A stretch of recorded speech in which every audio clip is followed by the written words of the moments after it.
Vamos a abrir, hermanos, la palabra del Señor en el libro de Éxodo, capítulo número 20. Hemos venido estudiando el libro de Éxodo, todo el libro de Éxodo en realidad, y hemos ido avanzando versículo a versículo, y ahora corresponde continuar con este estudio donde estamos cubriendo la parte que nosotros llamamos los 10 mandamientos. Y vamos a leer de Éxodo capítulo 20, el versículo número 13. Éxodo 20, versículo 13, dice la palabra de Dios: no mates. No mates. Solamente eso leemos. Pueden tomar sus asientos, por favor.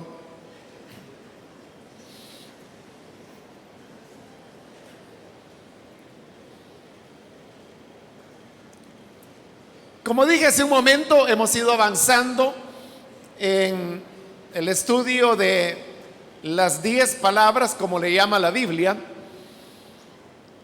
y hemos llegado a este mandamiento que es el de no mates, en el cual hemos estado ya en 2 oportunidades anteriores.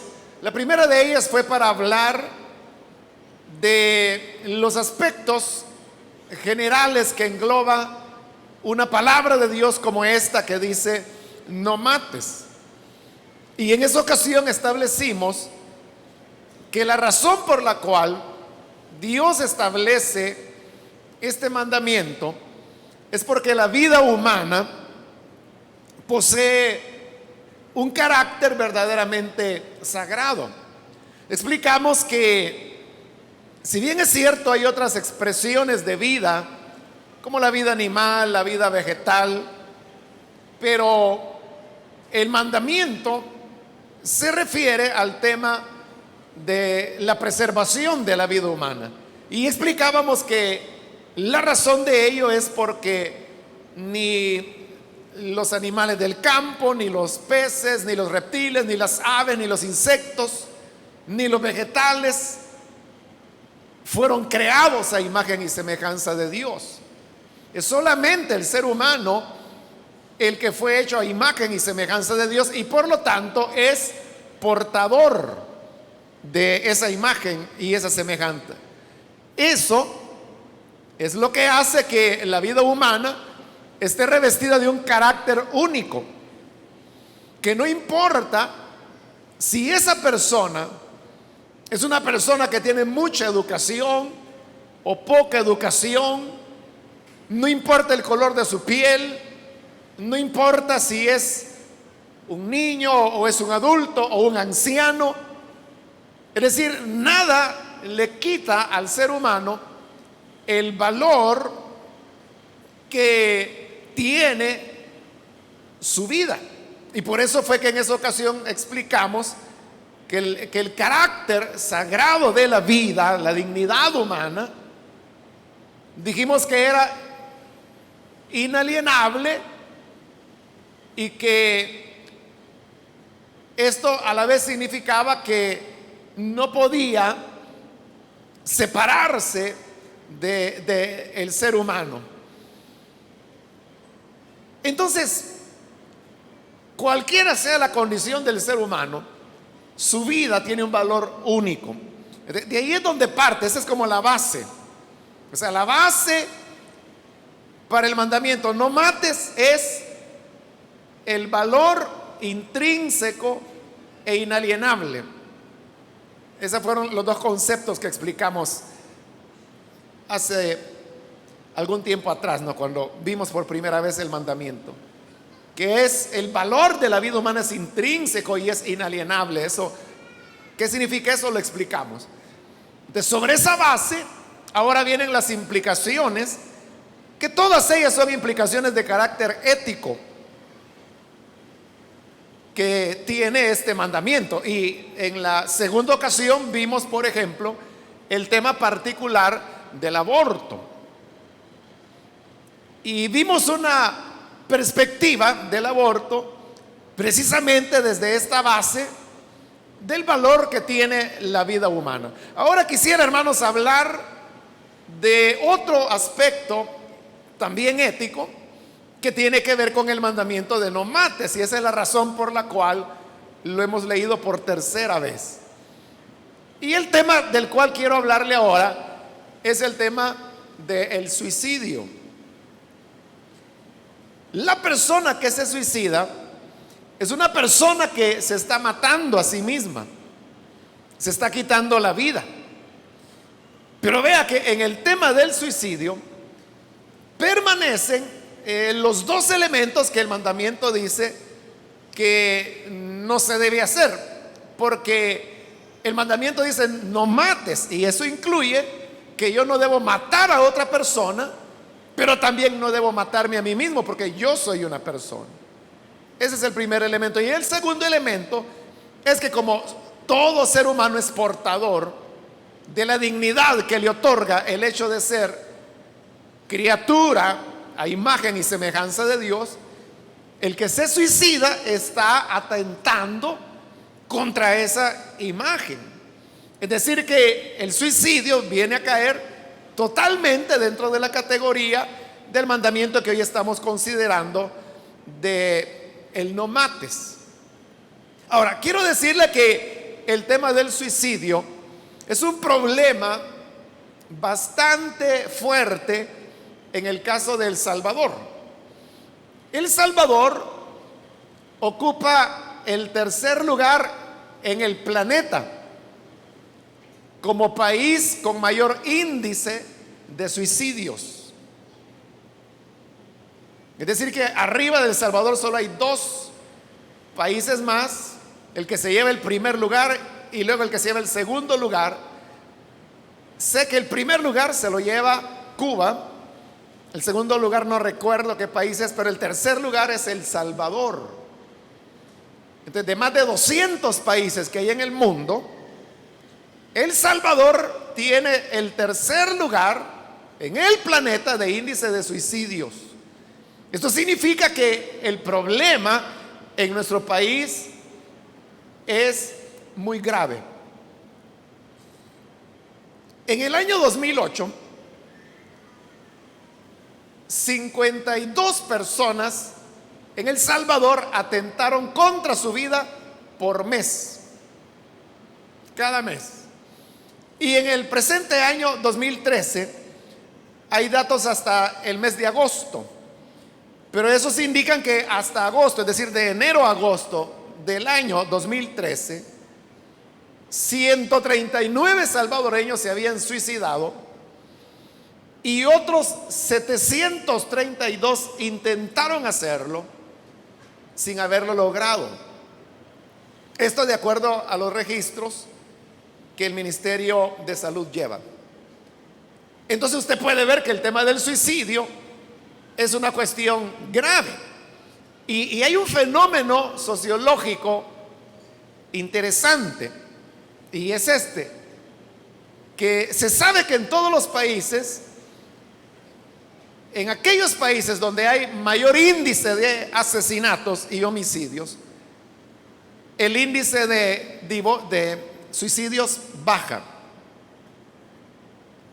Por el contrario, en los países donde el índice de suicidios sube, el índice de homicidios baja. Es decir, como que si fuera una balanza, ¿no? A mayor cantidad de homicidios, menos suicidios. A mayor cantidad de suicidios, bajan los homicidios. Eso es así en todo el mundo. Y en El Salvador también. Pero ha habido dos momentos históricos en El Salvador donde eso no ha ocurrido. Uno fue en la década de los 70s, particularmente la segunda mitad de esa década, en donde extrañamente en el país los dos índices se elevaron, tanto de homicidios como de suicidios, lo cual no ocurre. Y en esa época, le estoy hablando la segunda mitad de los años 70, incluso vino una comisión de la Organización Panamericana de la Salud a El Salvador para investigar qué era lo que estaba pasando. que por qué los dos elementos se habían incrementado.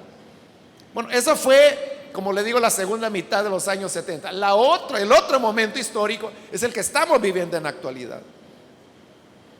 Hoy, de igual manera, el número de homicidios, y no tengo que contárselo, se ha incrementado en nuestro país. Y el comportamiento sociológico debería indicar que eso debería implicar una disminución en los suicidios. Pero en este otro momento, en El Salvador, no es así. Los dos índices han crecido. Los dos han incrementado. Y este es un fenómeno extraño que tiene sus propias explicaciones. Pero no voy a entrar ahí, sino que solamente quería señalarle el hecho que el suicidio es un problema grave en El Salvador. Se suicidan más hombres que mujeres. Y fíjese, en la medida que aumenta la edad de las personas, se va incrementando también la relación de hombres que se suicidan en mayor número que las mujeres.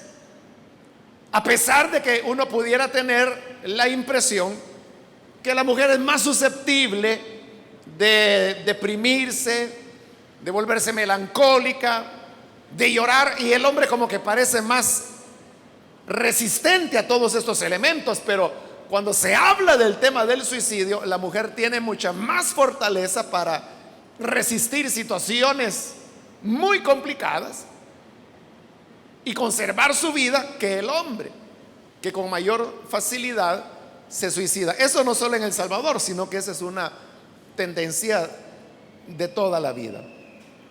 Ahora, si hemos dicho que el suicidio es matar, solo que matarse a uno mismo, y que además es también atentar contra la imagen con la cual Dios nos ha creado, que es la de Él, entonces obviamente significa que el mandamiento no mates también incluye el tema del suicidio. Dios está diciendo que el ser humano no debe quitarse la vida, no debe suicidarse. Y desde ese punto de vista, la enseñanza de la iglesia lógicamente es el rechazo al tema del suicidio. Pero en este, como en cualquier otro problema, uno, hermano, puede adoptar la actitud cómoda de decir: no se suiciden porque a Dios no le agrada. Y eso es cierto. O sea, pero con que usted diga eso, usted no va a remediar los problemas, ¿no? Y ya le dije, en el caso de El Salvador, el suicidio es un problema grave. El punto entonces es: ¿qué hace la iglesia frente a esta manifestación que se da con tanta frecuencia en nuestro país y que sabemos que a Dios no le agrada? La pregunta es: ¿qué hace la iglesia para que el deseo de Dios que las personas no se maten llegue a ser una realidad? Y estoy hablando específicamente de el tema de el suicidio. Yo creo que la iglesia puede hacer mucho. Y fíjese que ¿por qué razón las personas se quitan la vida? Las personas se quitan la vida porque llegan a momentos de desesperación, de desesperanza, entendido exactamente por lo que esa palabra significa: pérdida de la esperanza. De cuando una persona ya no ve salida, ya no ve razón para seguir viviendo, no ve solución a las dificultades que está viviendo, entonces la persona viene y decide quitarse la vida. Y nosotros sabemos que la iglesia es una fuente de esperanza. Hermanos, y la misma razón por la cual nosotros estamos aquí es porque encontramos en la iglesia esperanza. O sea, en la iglesia y lo que ella enseña, ¿no? Que es el Evangelio de Cristo. Entonces sabíamos que en Jesús encontrábamos lo que necesitábamos. Por diversas razones llegamos al Evangelio. Por necesidades espirituales, por necesidad de perdón, por necesidad de salvación, por necesidad de sanidad, por necesidad de recibir una guía. En fin, hay diversidad de elementos, pero en cualquier caso lo que nos movió fue la esperanza de saber que en Cristo podíamos encontrar la salida. Y eso fue lo que nos llevó a nuestra conversión, a creer en Jesús como la respuesta para nuestras necesidades.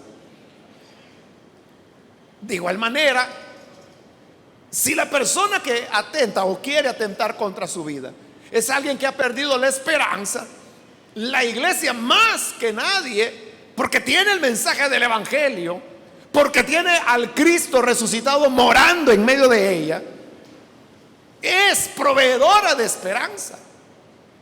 Entonces es nuestra tarea, porque estamos en mejor posición que cualquier otro grupo humano o entidad para poder entregar esperanza a quienes la han perdido ya. Y entonces la iglesia colabora mucho cuando extiende la mano a las personas que han perdido el sentido de la vida. Una cosa que la iglesia tiene que enseñar a las personas que manifiestan que se van a matar. Fíjese, primero, o sea, una cosa a la que hay que ponerle atención es que cuando una persona dice, mejor me voy a quitar la vida, o dice, si así son las cosas, entonces es mejor no vivir. Cuando una persona dice eso, hay que ponerle atención. Hay que tomarla en serio. Porque está demostrado que en el caso de El Salvador, de las personas que se suicidan, el 90% de ellas dijo que lo iba a hacer. El problema es que nadie le puso atención. Entonces, póngase usted por un momento en el lugar del suicida. Usted es una persona desesperada, que cree que ya no hay sentido en la vida, que nadie le va a entender, que nadie le va a ayudar, que nadie puede hacer algo por sacarle adelante. Y entonces viene usted y comienza a pensar que lo mejor es terminar con su vida. Y lo expresa a su familia o a sus amigos y comienza a decir cosas como, por ejemplo, me vengo a despedir porque ya es la última vez que me van a ver. O hay personas que lo dicen abiertamente, yo me voy a quitar la vida. Pero como le dije, póngase usted en el lugar del suicida bajo esas condiciones. Y usted dice, me quiero quitar la vida. Y las otras personas dicen, vos solo son locuras. Y le dice, mira, habla algo sensato, hombre. No estés hablando locuras. ¿Qué está haciendo? Está rechazando las palabras y la revelación, que para él es una revelación. Él está contando lo que va a suceder. Para él es en serio, pero usted no lo está tomando en serio. Usted le dijo que era una locura, o usted le dijo, mira, de eso no hables, pensá en otra cosa, no seas loco. Lo que para él es un problema serio, usted lo calificó de que él está loco, que es un disparate. O peor, si usted le dice, sos un cobarde. Entonces, ¿qué es lo que usted ha hecho? En lugar de ayudar a la persona, ha abonado a la desesperación y al aislamiento que esa persona ya está experimentando. Entonces la iglesia debe oír en primer lugar a estas personas, porque el que dice que lo va a hacer, hay una alta probabilidad que lo haga, sobre todo si no lo dijo una vez, sino que lo va diciendo repetidas veces. Entonces, ¿qué puede hacer usted si fuera ese el caso, no que alguien le dijera eso?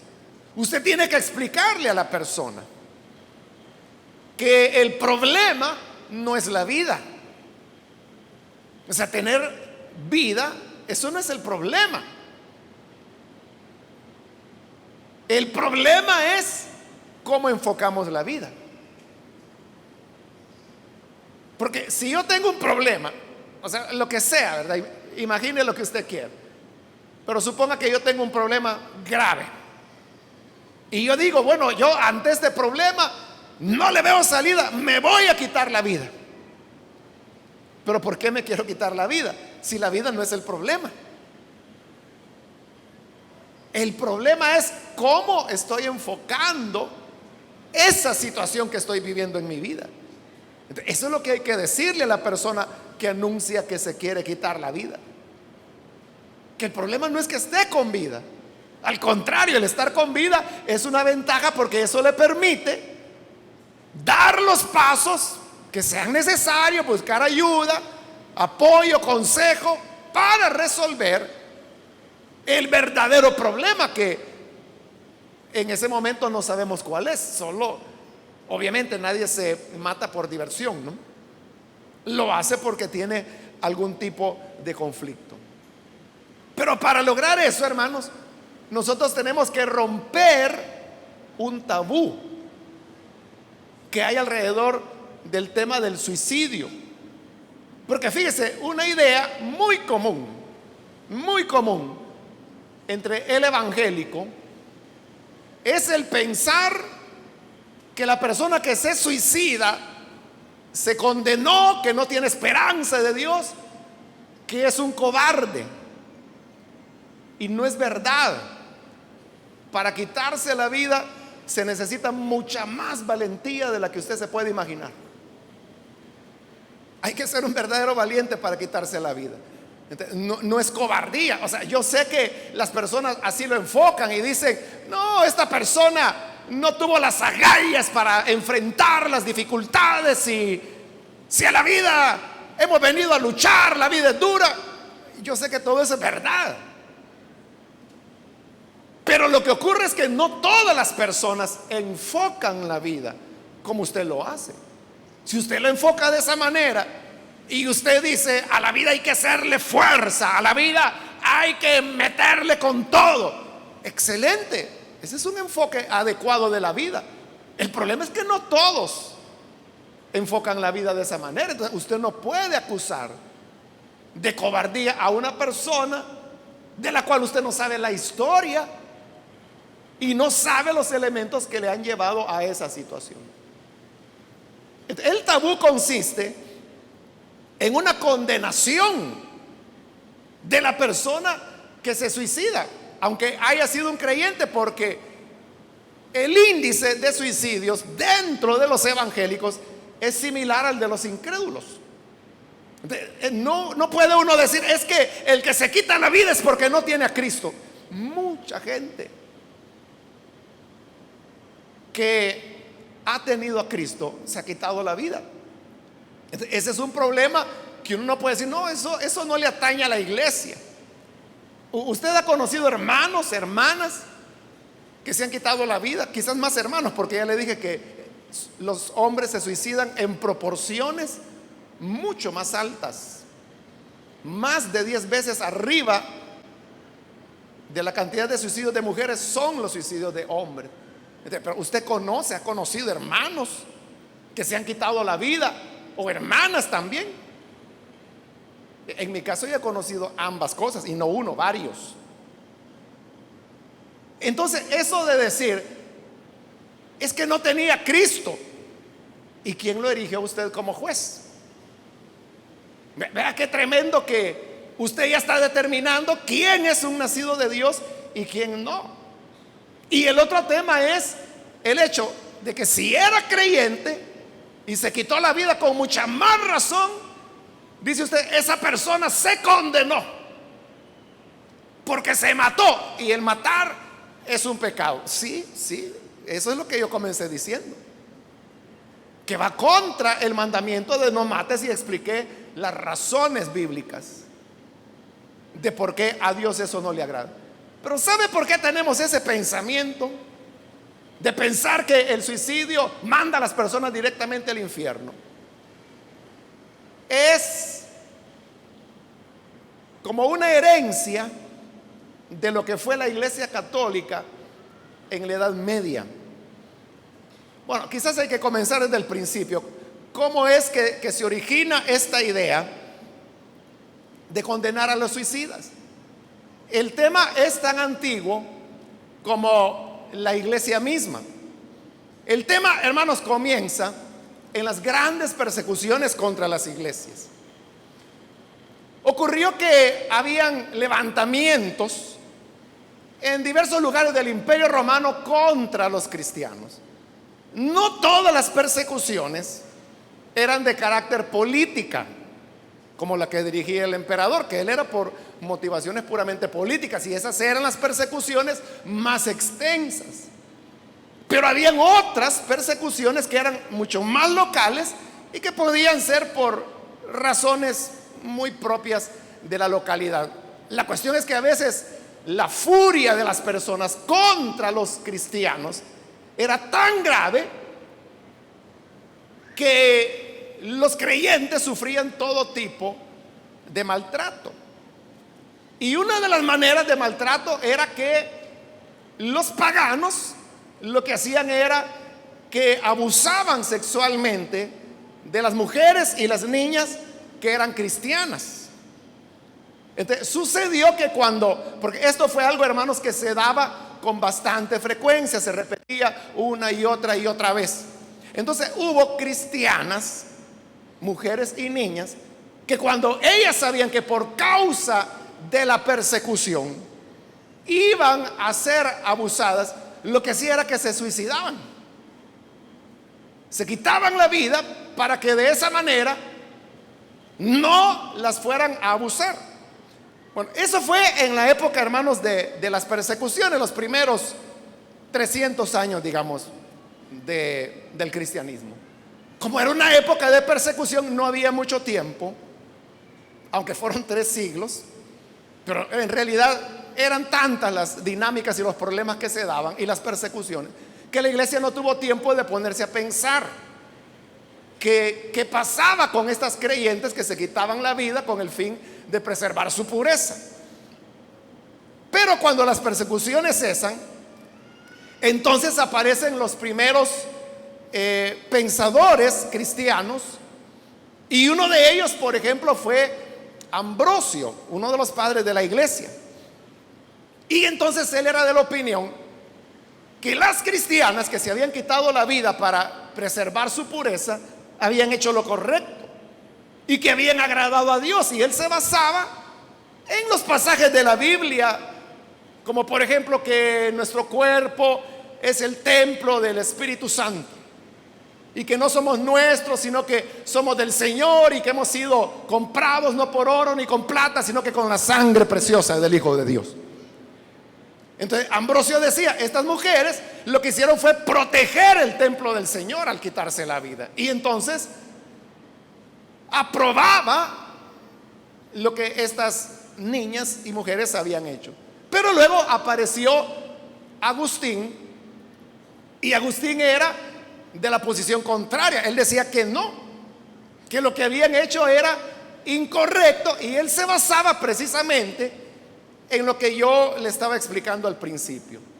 Él decía que aunque ellas lo que querían era evitar ser abusadas, finalmente lo que habían terminado haciendo era atentar contra la imagen de Dios que estaba en ellas. Y hay una frase famosa de Agustín que dice, él dijo que era preferible la profanación del cuerpo que la profanación del alma, decía él. Es mejor la profanación del cuerpo que la profanación del alma. Con eso Agustín lo que quería decir era que era preferible ser abusada sexualmente como una persecución, que era una de las cosas que hacían, que profanar el alma cometiendo el pecado de atentar contra la imagen de Dios que estaba ahí. Entonces, vea, el problema no era fácil, ¿no? Porque si uno dijera, bueno, ¿y cuál es su opinión, no? Si le preguntaran a usted, ¿esas mujeres y esas niñas hicieron bien o hicieron mal? ¿Deben ser consideradas mártires y héroes o deben ser consideradas cobardes, como la mentalidad común lo dice? En la medida que el tiempo fue pasando, Agustín, que fue un gran teólogo, su imagen fue creciendo, su reputación, ya muerto él en los años que siguieron, y sus enseñanzas comenzaron a moldear la iglesia occidental, de la cual nosotros tenemos una herencia muy fuerte. Entonces, la enseñanza de Agustín prevaleció, y recuerde, la enseñanza de Agustín era que no había que quitarse la vida, aún bajo esas circunstancias que habían vivido las mártires en los primeros siglos de la iglesia. Entonces, la iglesia fue adoptando la idea, y ahí le estoy hablando de la iglesia de allá por el año 800, 900, ¿no? Cuando comenzaba a formarse la estructura de lo que llegaría a ser la iglesia católica romana. Entonces, pero esa iglesia fue adoptando la posición de Agustín sin considerar que había la otra, la de Ambrosio, ¿no? Y entonces la iglesia tomó una actitud de rechazo hacia las personas que se suicidaban, y siguiendo a Agustín, entonces fue esa iglesia del oscurantismo, como se le llama a ese periodo, que establecieron que la persona que se suicidaba no se le podía considerar un creyente. Y cuando ya se establece la iglesia católica, la estructura que llamamos o reconocemos como iglesia católica, ella era la que tenía la administración de los cementerios. Y hasta hace muy poco, hasta hace como unos 100 años en el caso de nuestro país. Entonces, como la iglesia era la que administraba los cementerios, entonces ellos no permitían que en un cementerio se enterrara a no creyentes. Y para ellos los no creyentes eran los judíos, alguien que dijera que era ateo, e incluían a los suicidas. Entonces el problema era que cuando una persona se quitaba la vida, no se le consideraba creyente. Eso, hermano, llevó a una cantidad tremenda de abusos durante la Edad Media, que ahora a nosotros nos parecería ridículo, pero son cosas que de verdad ocurrieron, que llegaron, por ejemplo, al punto que cuando alguien se suicidaba, el cuerpo lo arrastraban por todo el cuerpo, por todo el pueblo, o por toda la ciudad donde el suicidio hubiera ocurrido. A la familia del que se había quitado la vida no los consideraban creyentes, y los despreciaban, los marginaban. Bueno, hubo otras cosas más, hermanos, que sería largo enumerar. Pero también la iglesia católica avanzó, y llegó un momento en que ellos dijeron, esto no está bien, porque la situación había tomado extremos que ellos vieron que no respondía ya al espíritu del evangelio. Entonces lo que la iglesia católica hizo fue cambiar su posición. En la actualidad, la iglesia católica ya no hace una condenación expresa del suicida. Ya no lo hace. Hoy tiene una posición mucho más abierta. Pero ¿cuál es el problema? Que culturalmente, y fíjese, eso fue en Europa ya hace siglos, pero como fue una tradición que se fue pasando de generación en generación, quedó el concepto que el suicida es alguien malo, que el suicida no cree en Dios, que el suicida no es creyente, que el suicida no tiene fe, y que el suicida va directo al infierno. Entonces eso continuó transmitiéndose y transmitiéndose y transmitiéndose, al punto, fíjese qué tremenda es la tradición, al punto que nosotros somos evangélicos. ¿Cuántos evangélicos hay aquí? Pero yo sé que muchos de ustedes tienen esa idea, que el que se suicida va al infierno, que está condenado, que se perdió. Y yo le pregunto, ¿de dónde sacó esa idea usted?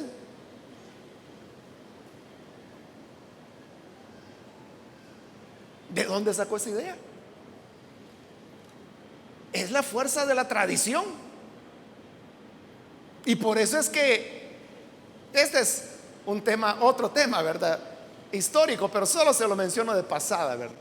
Y es que cuando la iglesia evangélica nació en nuestro país, en El Salvador, a finales del siglo XIX, nació verdaderamente alejándose de la doctrina católica romana. Así nació la iglesia evangélica en nuestro país, rompiendo con todos los esquemas. Pero posteriormente, y por razones históricas que sería largo explicarle y que no es el tema, la iglesia evangélica comenzó a recatolizarse en doctrina, en enseñanzas. Y esa es la razón por la cual usted se dice muy evangélico, pero usted tiene muchos elementos que no son del evangelio, son tradición católica romana. No estoy diciendo que usted sea un seguidor de María, no estoy diciendo, hermana, que usted tenga una imagen en su casa. Lo que estoy diciendo es cosas como esto que le estoy mencionando, de lo cual le puedo poner muchos ejemplos, pero en verdad muchos ejemplos que no son del evangelio, sino que vienen del catolicismo romano. Entonces, como la iglesia católica, ya le dije, hasta la iglesia católica ya cambió su posición, pero la fuerza de la tradición hace que el evangélico piense que el que se suicida se condena. ¿Y de dónde saca esa idea? O sea, usted me podrá decir, yo sé que así es, o puede citar mal algún pasaje de la escritura. Yo he oído, por ejemplo, que citan, porque hay personas con las cuales yo he hablado del tema, ¿no? Hay personas que nunca se han puesto a pensar en el fondo de las cosas, pero otras sí. Estas que sí se han puesto a pensar, me dicen, es que la Biblia dice que el que destruya el templo del Señor, el Señor destruirá al tal. Y como la Biblia dice que el templo del Señor es nuestro cuerpo, entonces el que se suicida, el Señor lo va a destruir, lo condena. El problema es que ahí usted está tomando dos pasajes que se refieren a cosas diferentes y los está mezclando para apoyar su posición que nace de la herencia de la tradición católica romana, que ahora usted quiere darle un tinte evangélico. Es cierto que la Biblia dice que nuestro cuerpo es el templo del Espíritu Santo, y es cierto que la Biblia dice que el que destruye el cuerpo, el templo del Señor, el Señor destruirá al tal. Pero ahí no está hablando de suicidio ni de atentar contra el cuerpo físico, está hablando de dividir la iglesia. No se puede usar arbitrariamente la palabra. ¿Por qué le estoy diciendo esto? Para que nosotros tomemos una mentalidad diferente. Si uno pregunta, bueno, ¿y la Biblia qué enseña acerca del suicidio? Bueno, la Biblia habla de 6 personas que se suicidaron. O sea, en la Biblia aparece el relato de 6 suicidios. El primero de ellos fue Sansón, que ya vamos a volver con él. El segundo es Saúl, el rey, y su escudero. Ahí van 3 ya. El cuarto fue otro rey que se llamó Zimri. El quinto es Ahitofel, que era un consejero del rey David. Y el sexto, el más famoso de todos, ¿no? Judas.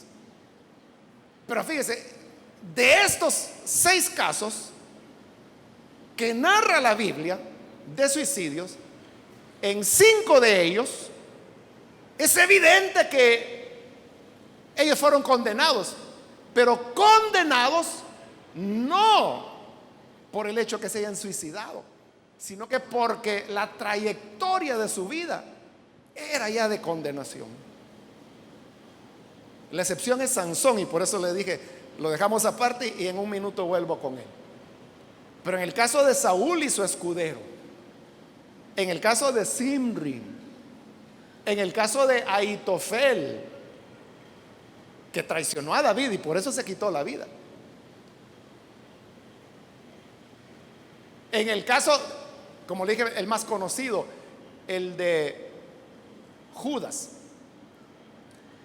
Fíjese que es interesante que en los 6 relatos de suicidio de la Biblia, en ninguno Dios expresa ningún juicio moral sobre el tema del suicidio. No hay ningún pasaje de la Biblia que diga: y desagradó al Señor que se quitara la vida. Ninguno. O sea, Dios no dice que le agrade ni que no le agrade. Pero lo que es claro, vamos al caso más famoso, el de Judas. Judas le condenó su forma de vida o su suicidio. Ahí lo están diciendo, su forma de vida. Si antes que se suicidara ya el Señor había dicho que él era el hijo de perdición, que era ladrón, criticaba al Señor. Cuando María derramó el perfume, empezó a criticarla y indirectamente criticaba al Señor porque le dijo: qué bárbaro, ese dinero podría haberse usado para ayudar a los pobres y lo están usando para perfumarte. Y Jesús le dijo: déjala, porque de todos ustedes ella es la única que ha entendido lo que me va a pasar y me está preparando para la sepultura. El suicidio de Judas fue la consecuencia de una vida ya condenada. Y lo mismo sucede en el caso de Ahitofel, en el caso de Zimri, en el caso de Saúl, en el caso de su escudero. Entonces nos queda solo un caso, que es el de Sansón. Entonces la pregunta sería: ¿Sansón se salvó o se condenó?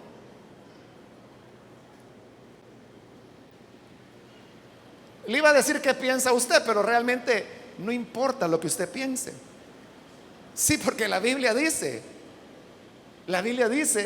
qué pasó con Sansón. Solo tiene que usted abrir la carta a los Hebreos y leer el capítulo 11 y se va a dar cuenta que ahí Sansón es mencionado como un héroe de la fe. Como un héroe de la fe. Pero mire qué tremendo. ¿Qué fue lo verdaderamente heroico que Sansón hizo? Eso es lo tremendo, mire. Que en el libro de Jueces lo que se exalta es su suicidio. Porque así termina la historia de Sansón, diciendo: y los que mató al morir fueron más que los que había matado en su vida. ¿Qué hizo de Sansón un héroe? Su suicidio. Que con su suicidio se llevó un montón de filisteos, que era la misión para la cual Dios lo había levantado.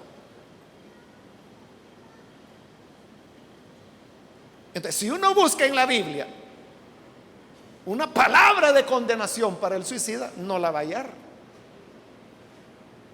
No la va a encontrar.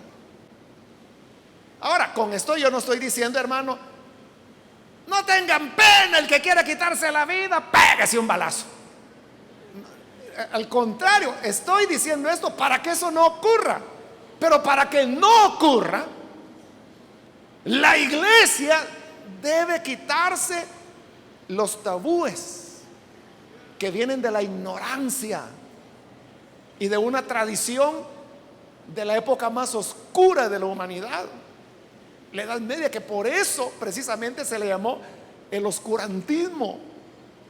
Y no es posible que usted, siendo un hijo de luz que tiene la palabra de Dios, todavía siga creyendo eso.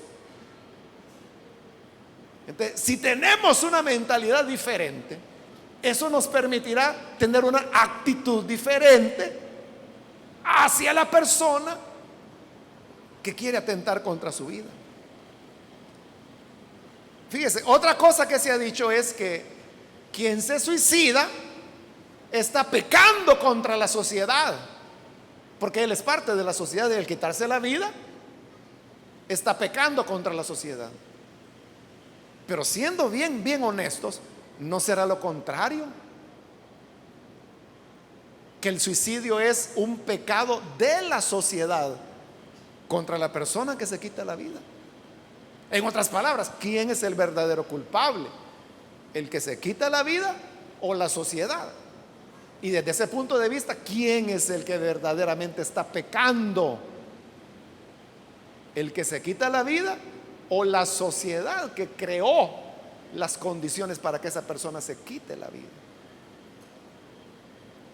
Porque mire, yo aquí tengo anotadas las razones que son los factores de riesgo dados por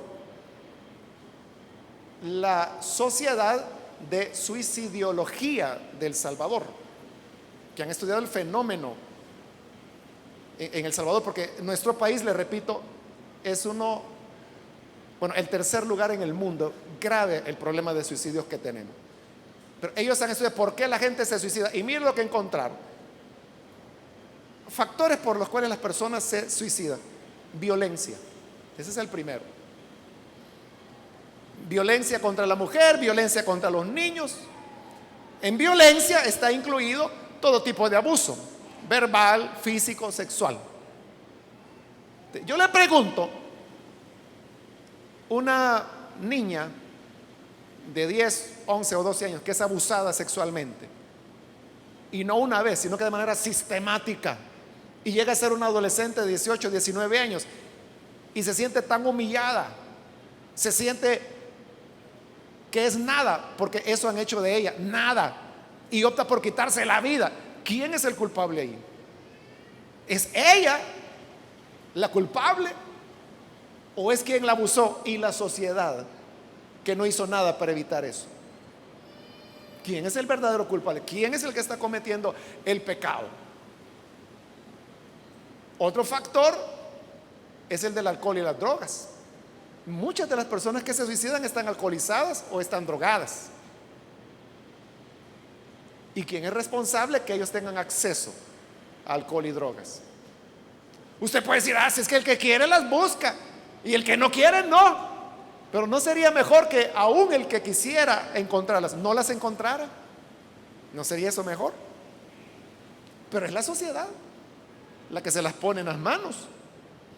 Otra es enfermedades. O sea, una persona se enferma de algo incurable y que sabe que le va a provocar muchos dolores, prefiere quitarse la vida. Pero ¿quién es el responsable que no tenga una atención médica adecuada? ¿Quién está pecando contra quién? Otro factor es las psicopatologías. Es decir, hay personas que son esquizofrénicas y por eso se quitan la vida. Otros son paranoicos, se quitan la vida. Es decir, ya son patologías o enfermedades de carácter mental, ¿no? Pero ¿quién es el responsable de que estas personas no tengan la atención adecuada? De manera que se quitan la vida. Otro factor que lleva a las personas a suicidarse es el fácil acceso a armas. Y otra vez, ¿quién es el responsable de que las personas, hermanos, si por $10 usted puede comprar un arma? Casi en cualquier lugar.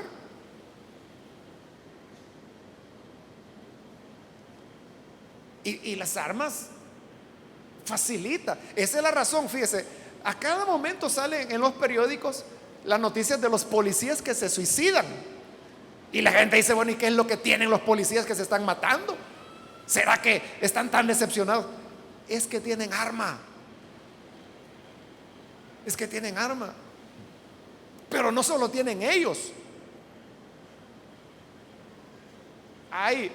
Nadie sabe cuántas armas hay en El Salvador. Se sabe que en la región centroamericana hay 200,000 armas. ¿Cuántas de esas en El Salvador? Nadie lo sabe. Es que nadie lo sabe, hermano. Porque hay de todo. ¿quién es el responsable que haya acceso a armas? Que jóvenes, que niños puedan tener acceso a armas. Otro tema es el tema de la homosexualidad. Hay hombres homosexuales, mujeres homosexuales que se suicidan por su condición. Pero, ¿por qué? Porque la iglesia no les ha llevado el mensaje del evangelio. Nosotros sabemos que la homosexualidad es un pecado. ¿Y quién tiene la respuesta para el pecado? No son los psicólogos. No es la Asamblea Legislativa dando los decretos que se les ocurran en una noche de borrachera. La respuesta la tiene la iglesia. ¿Qué hace usted para llevar esperanza al homosexual? Y un último factor es que las personas se suicidan porque ven que otros también lo hacen. Entonces tienen el modelo, tienen el ejemplo. Y fíjese, es una moda. Es una moda entre los adolescentes el suicidio. ¿Y quién tiene la culpa de eso? Lo tienen los adolescentes. Si ellos solamente ven lo que la sociedad les presenta o la sociedad permite. Entonces, esa frase de decir, el que se suicida peca contra la sociedad, no es cierto. Lo contrario es la verdad. El suicidio es un pecado de la sociedad contra una persona. Pero nosotros como iglesia, hermano, tenemos que dar una mano de esperanza a estas personas. Como Dietrich Bonhoeffer, ese gran teólogo alemán que fue ejecutado por los nazis al final de la Segunda Guerra Mundial, hablando precisamente del tema del suicidio, él dijo que la gente se suicidaba por desesperanza, y es cierto. Pero él dijo que en Cristo podemos encontrar la más grande esperanza que el ser humano pueda encontrar. Pero ahí vienen las palabras de Pablo. ¿Cómo van a creer si no oyen? ¿Y cómo van a oír si nadie les habla? ¿Y cómo van a hablar si no son enviados? En otras palabras, ¿cómo el desesperanzado tendrá esperanza para no quitarse la vida si usted no hace algo para llevarles esperanza? Por eso, hermanos, quise tomar el tema primero para destruir el mito, para destruir el tabú, que como le dije no tiene base bíblica. Lo que ocurre es que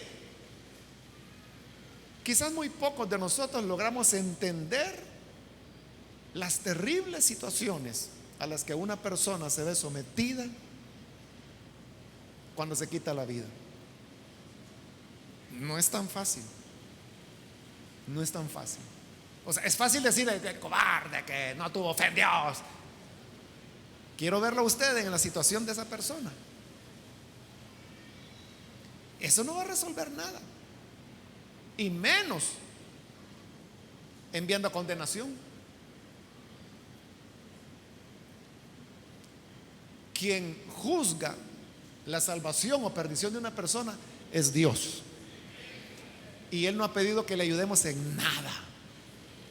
Al contrario, mejor nos ha dicho que no nos metamos.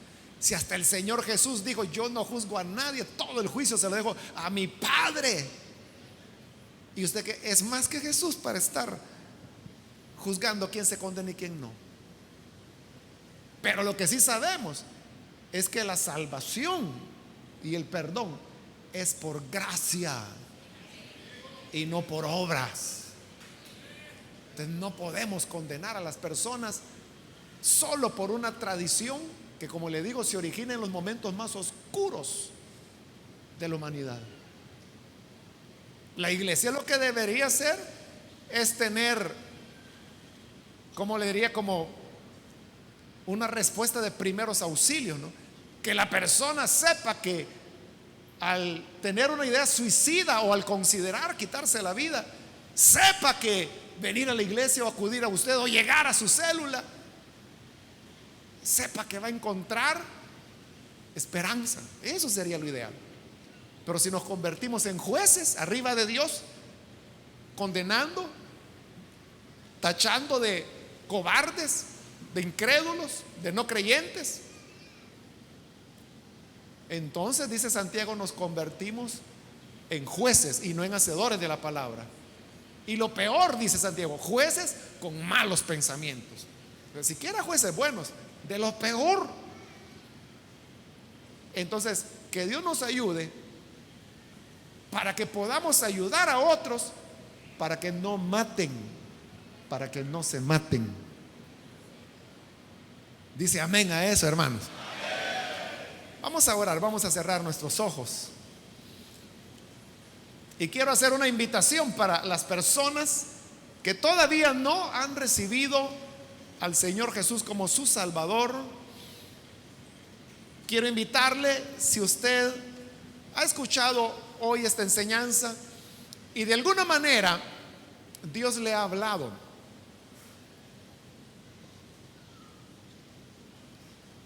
y quizá usted se encuentra sin esperanza precisamente, pero quiero decirle que en Cristo está la fuente de la más grande esperanza que el ser humano puede encontrar. Si usted necesita venir para creer en Jesús como su Salvador, le invito, en el lugar donde está, póngase en pie, en señal que usted desea creer al Hijo de Dios, y oraremos por usted. Cualquier persona, cualquier amigo o amiga que necesita creer en el Señor, puede ponerse en pie. Hoy que Jesús le llama, es su momento para que usted venga a creer en Él. Muy bien, aquí hay dos jovencitos que pasan. Dios les bendiga. Bienvenidos. ¿Alguien más que necesita venir? Tal vez es primera vez que usted está dando este paso, pero yo quiero invitarle para que usted también venga. Póngase en pie. Quiero ganar tiempo e invitar si hay hermanos, hermanas que necesitan reconciliarse con el Señor. Muchas veces podemos vivir situaciones terribles, muy duras, que otros no entienden. Y en esas situaciones difíciles usted llegó a pensar, si esta es la vida, ¿para qué continuar con ella? Pero quiero decirle que en Cristo usted puede encontrar esperanza. El problema no es la vida, el problema es cómo usted la enfoca. Y yo le invito para que la enfoque a través de la fe, creyendo en Jesús. Muy bien, aquí hay otra persona. Dios lo bendiga, bienvenido. Alguien más que necesita venir para creer en el Señor. Hoy es su oportunidad. ¿Hay alguna otra persona? Póngase en pie. Voy a finalizar en este momento, vamos a orar. Pero si hay alguien más que necesita venir al Señor por primera vez o reconciliarse, póngase en pie y vamos a orar por usted. A usted que nos ve por televisión, también le invito para que crea en el Señor Jesús. En medio de la desesperación y de las situaciones más difíciles, Jesús es una roca donde podemos apoyarnos. Únase con nosotros en esta oración. Señor, te damos las gracias por las personas que están aquí, como también aquellas que a través de la televisión, las emisoras de radio, están entregando sus vidas en este momento. Vienen, Señor, buscando esperanza, buscando respuestas, buscando una salida. Y eso es lo que hoy te pedimos, que tu palabra, que llena de vida y que tiene respuestas, pueda traer, Señor, bendición a estas personas, y bendice a tu iglesia. Ayúdanos para que nosotros nos convirtamos en personas misericordiosas, no en jueces. Y que de acuerdo a tu misericordia podamos extender esa mano de ayuda que la persona en angustia y desesperación busca. Permítenos que como iglesia respondamos a tu deseo, que las personas no se quiten la vida y que así no maten. Permítenos ser instrumentos de bendición para los demás. En el nombre de Jesús nuestro Señor lo rogamos. Amén.